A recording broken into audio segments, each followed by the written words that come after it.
दारू के ठेकेदारों ने जिस प्रकार हत्या की है उसको न्याय दिलाने के लिए जो आप सब यहाँ पर इकट्ठे हुए हैं, सबसे पहले मैं आदिवासियों के हक अधिकारों और अत्याचारों के विरुद्ध आवाज उठाने वाली आप सब तमाम लोगों को मैं हृदय की गहराइयों से बहुत बहुत आभार व्यक्त करता हूं।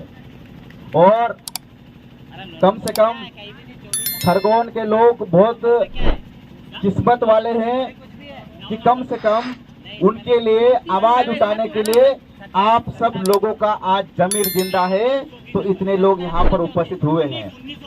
साथियों, ये कोई घटना हुई है खरगोन में। ये खरगोन में जो घटना हुई है ये पहली घटना नहीं है।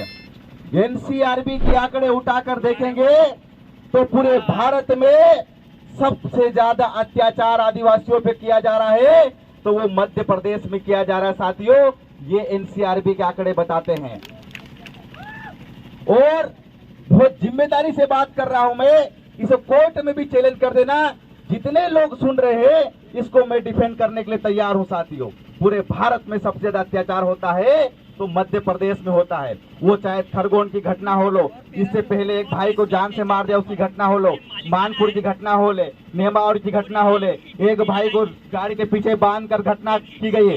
तमाम घटनाओं को हम देखेंगे तो जघन्य अपराध किया जा रहा है तो सिर्फ आदिवासी के ऊपर। साथियों, और हम लोग नारा क्या लगाते हैं?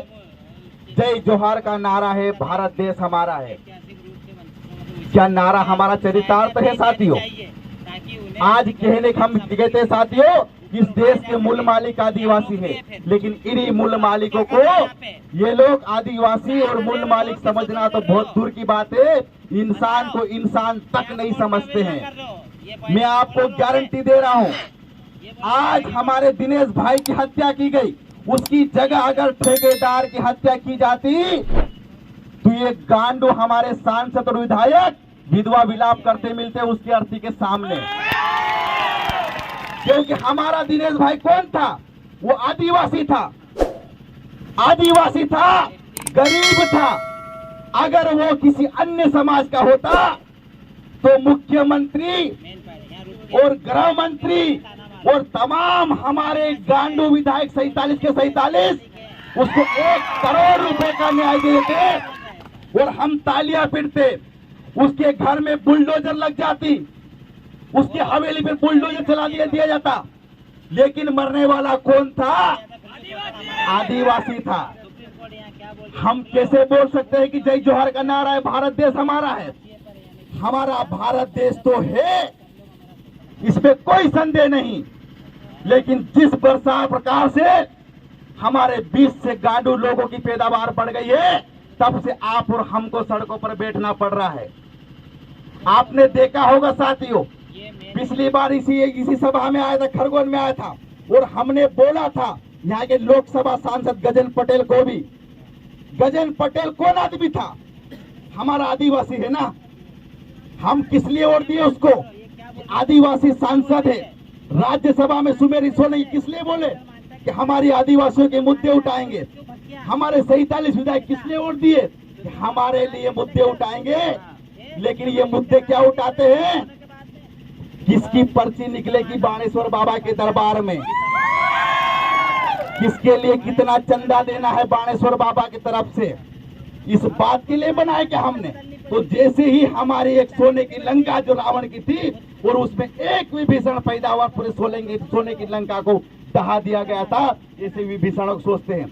अभी अब चुनाव आने वाले हैं, तमाम जगह हम देखते हैं साथियों, ये फलाना आदमी विधायक बनेगा, वलाना आदमी विधायक बनेगा। साथियों, आप विधायक और सांसद भले ही बन जाना, आपको मुबारकबाद है, लेकिन ये आदिवासियों को बचाने का क्या आपने प्लानिंग करी है तो बताओ। पहले आए दिन हमारे घटना हो रही, मैंने पहले कहा था कि खरगोन का वो दिनेश भाई किस्मत है कि उसके साथ में उसका परिवार इतना खड़ा हुआ। कितने ही हमारे आदिवासी भाई है साथियों, उनको 4 कंधे मिलाने वाले तक नहीं होता है। आप लोगों ने इतिहास पढ़ा है, आर्य लोग भारत आए थे। कितने लोगों ने सुना है आर्य लोग बाहर आए थे? हाथ ऊपर करो। तमाम लोगों ने सुना है कि आज से 1500 से 2000 साल पहले आर्य इस भारत भूमि पर आए थे। लेकिन किसी ने एक बंदा यहाँ से हाथ उठाकर बोल दो ये आर्य लोग कभी भारत भूमि छोड़ के गए, किसी ने वो देखा आज तक? कभी सुना है आपने? ये लोग कौन हैं?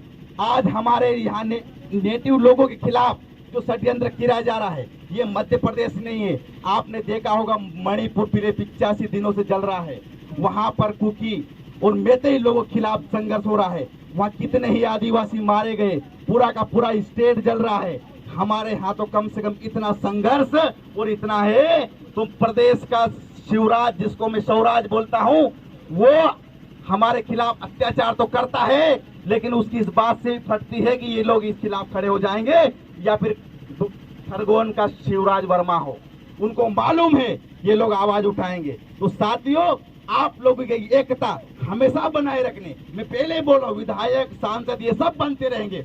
आपको विधायक बनाने से पहले, आपको सांसद बनाने से पहले कांग्रेस भाजपा एक काम करती है, जिस प्रकार से बकरे को बलि चढ़ाने के पहले उसको खस्सी किया जाता है, इसी प्रकार विधायक को सांसद बनाने के लिए आपको खस्सी किया जाता है और आप खुशी खुशी बनने के तैयार हो जाते हैं। तो साथियों, अगर विधायक सांसद बनना है तो मर्द बन के बनना।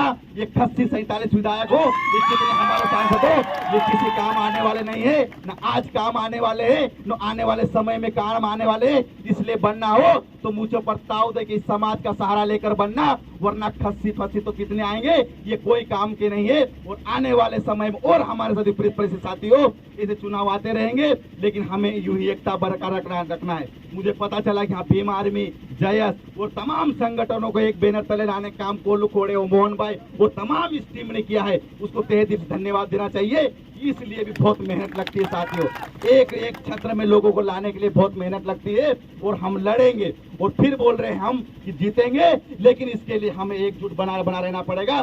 जिस भी आदिवासी भाई खरगोन में तकलीफ होगी तो बढ़वाने वाले आदिवासी को उतनी तकलीफ होना चाहिए, और बढ़वाने वाले आदिवासी भाई को अगर तकलीफ हुई तो खरगोन के आदिवासी भाई को उतनी तकलीफ होना चाहिए। वो धार का हो, मनावर का हो, नेमावर का हो, वो तमाम जगह का आदिवासी भाई हो, हमें एक खून कम से कम, हम बोलते हैं एक खून में तकलीफ का एहसास हमको उतना ही उतना होना चाहिए। आज हमारे यहाँ आने का तात्पर्य कम से कम यही है कि ये ठेकेदार जो है, ये हमारे लिए जो यहाँ पे आए हैं, इनको हमने रहने खाने के लिए तमाम जो सुविधा से आर्यों को जिस प्रकार से हमने दिया है, ये हमारे पास यहाँ आए हैं, इनको हम पाला पोसा है। ये मालिक बनने की बिल्कुल कोशिश नहीं करे। हमारा खून आज भी उतना ही उबाल खाता है, क्योंकि ये टंटिया मामा के वंशज है, ये कभी झुकने वाले नहीं है। साथियों, बातें तो बहुत ज्यादा होने